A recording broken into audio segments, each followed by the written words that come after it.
Cuatro puntos claves para entender por qué Maduro cometió el mayor fraude de la historia de América Latina.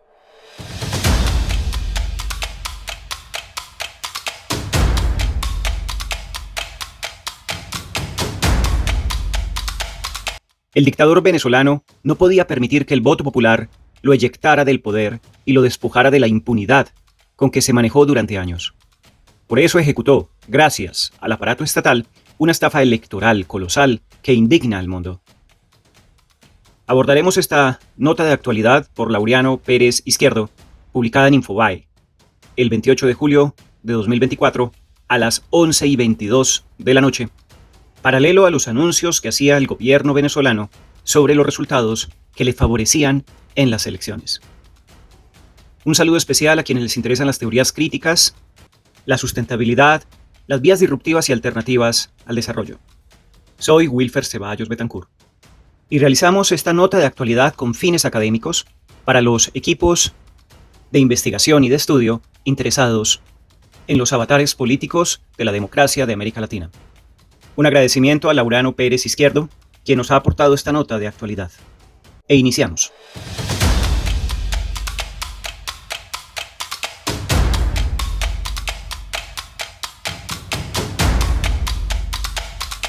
Las actas electorales se sucedieron una tras otra, en cascada. Todas arrojaron un resultado similar, contundente y esperado. Edmundo González Urrutia arrasó en las urnas y debía ser ungido como el nuevo presidente, de acuerdo a la voluntad venezolana. La ventaja era, en cada caso registrado, mayor a 30 puntos porcentuales e idéntica a lo que dictaban los boca de urnas independientes. El Delfín, de María Corina Machado, supo encarnar la esperanza popular luego de una letanía de 25 años de chavismo, que convirtió a una de las naciones más ricas de América Latina en una sombra de lo que fue alguna vez. Pero la dictadura personificada en Nicolás Maduro, Diosdado Cabello, los hermanos Jorge y Celdy Rodríguez, Tarek William Saab y Vladimir Padrino López, tenía otros planes para la vida política venezolana y de la región. El régimen fundado por Hugo Chávez ejecutó el mayor fraude de la historia democrática de América Latina. El operativo comenzó temprano, cuando apócrifas encuestas a boca de urna auguraban una inverosímil y holgada victoria del Partido Socialista Unido de Venezuela. Hasta el expresidente ecuatoriano Rafael Correa y el exmandatario boliviano Evo Morales se prestaron a la treta y la difundieron felices, victoriosos. En ella se decía que Maduro se imponía ampliamente sobre González. La mentira se descubrió a los minutos. Se trataba de un sondeo hecho por una empresa fantasma. Ninguno se disculpó. Quizás empleen artes similares. Pero el megafraude de Maduro se consolidó mucho antes que este domingo 28 de julio de 2024. El chavismo no iba a permitir que unos millones de votos de diferencia lo despojaran del poder. Los negociados y los vicios que construyó a lo largo de décadas en cada uno de los sectores donde tuvo participación. Desde el petróleo y el oro hasta el narcotráfico. Comenzó a palparse cuando impidieron a Machado ser parte de los comicios. ¿En qué democracia que se precie de tal un candidato es borrado arbitrariamente por decisión del gobierno de turno? El chavismo, esa máquina deshumanizada de corrupción que expulsó a millones de venezolanos de su tierra y que una vez fuera además los privó de su derecho básico a votar, reforzará a partir de ahora su estructura interna, aumentará la persecución y la represión y consolidará sus pocos resortes internacionales con los socios que le quedan, es decir, Rusia, China, Irán, Cuba, Nicaragua y Bolivia. Alguna autocracia más se sumará a esta galaxia, pero ninguna con fanatismo por la alternancia. Sin embargo, es de entender que el régimen tuviera sus motivos para no soltar. El primero de ellos es la incontable cantidad de causas que rodean a Maduro y sus laderos. La Corte Penal Internacional lo investiga por crímenes contra la humanidad. Esos delitos fueron documentados una y otra vez por la Oficina del Alto Comisionado de Derechos Humanos de las Naciones Unidas. El último informe se refería al, abro comillas, alarmante aumento en las desapariciones forzadas antes de las elecciones presidenciales en Venezuela. Cierro comillas.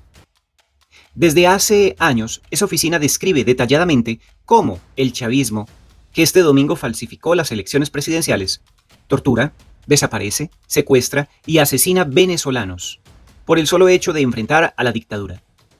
Karim Khan, el fiscal de la Corte Penal Internacional, que lleva la investigación contra Maduro, deberá sumar ahora un nuevo capítulo a su expediente: el robo alevoso de votos. Hay quienes imaginaron para él un juicio similar al que condenó a Slobodan Milosevic. Por ahora aún no ocurrirá. Maduro sabía que su destino de haberse sometido al mandato popular hubiera sido la cárcel, la extradición o el exilio. Quizás hubiera elegido una pronta expatriación en Cuba, cuyo régimen castrista asesoró y cocondujo los destinos de Venezuela desde el inicio de la era de Chávez. Pero eligió el fraude para sostenerse en el poder y no tener que salir de su país, algo ya de por sí infrecuente en su agenda. Es que el riesgo de una prisión sería muy probable bajo otro gobierno que limpiara la escandalosa y cómplice estructura judicial venezolana. Pero también pesaba sobre él el riesgo de la extradición, bajo los múltiples cargos por narcotráfico que lo tienen a Maduro y a gran parte de la estructura piramidal chavista bajo la lupa de la DEA. En los Estados Unidos, el organismo encargado de perseguir y desarticular carteles de la droga. Maduro es señalado por la Fiscalía del Distrito Sur de Nueva York de ser uno de los capos del cartel de los soles, junto a gran parte de la cúpula militar venezolana. Geoffrey Berman, el fiscal que sigue el caso, cree que desde 1999 hasta 2020, Maduro y Cabello, entre otros, abro comillas, participaron en una conspiración narcoterrorista corrupta y violenta entre el Cartel de los Soles y las Fuerzas Armadas Revolucionarias de Colombia, FARC. Para Berman, el pope del régimen, abro comillas, ayudó a dirigir y en última instancia a liderar el Cartel de los Soles a medida que ganaba poder en Venezuela. La cabeza de Maduro tiene precio: $15 millones. Era lícito, aunque no realista, creer en que alguien acusado de estar al mismo nivel que Pablo Escobar o Joaquín El Chapo Guzmán podría someterse a las reglas de la democracia. A lo largo de sus 25 años en el poder, el chavismo soñó con ser punta de lanza de una revolución bolivariana, que se expandiera por todo el mundo. Lo logró por momentos en América Latina, donde cosechó adhesiones de líderes que terminaron en el ocaso político o sospechados de ser parte de crímenes transnacionales.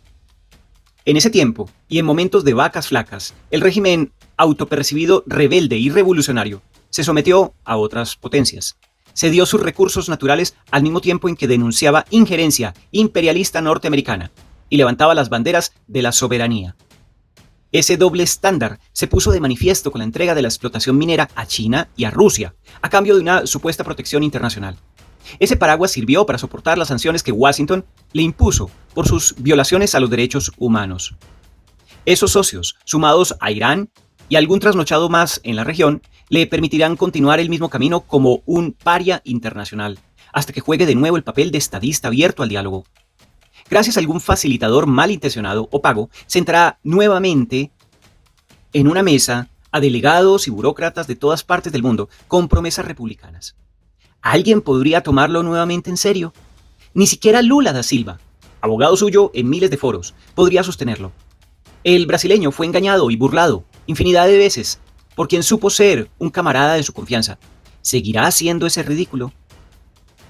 En último término, el chavismo armó una estructura de poder tan gigantesca que desarmarla sería un desafío colosal e inhumano para cualquier gobierno que llegue al Palacio de Miraflores. Los más básicos cargos de funcionarios de miembros de la justicia, del aparato de inteligencia, de las Fuerzas Armadas, de las misiones diplomáticas y de ejecutivos de las empresas estatales, entre otros, deberían ser reemplazados de inmediato para poner fin a más de 2 décadas de sangre, corrupción y complicidades. ¿Cuál de todos ellos estaría dispuesto a perder sus privilegios mansamente? Pero más tenebroso para Maduro, ¿cuál de ellos sería el primero en traicionar a sus superiores y detallar con exactitud meridiana los niveles morales en que se basó el socialismo del siglo XXI? Ese cabo suelto, que podrían ser miles, podría chocar de frente con cualquier potencial acuerdo entre bambalinas que pudiera sellar algún encumbrado miembro de la élite chavista. Y ese era otro de los puntos que no podían quedar a merced de las urnas.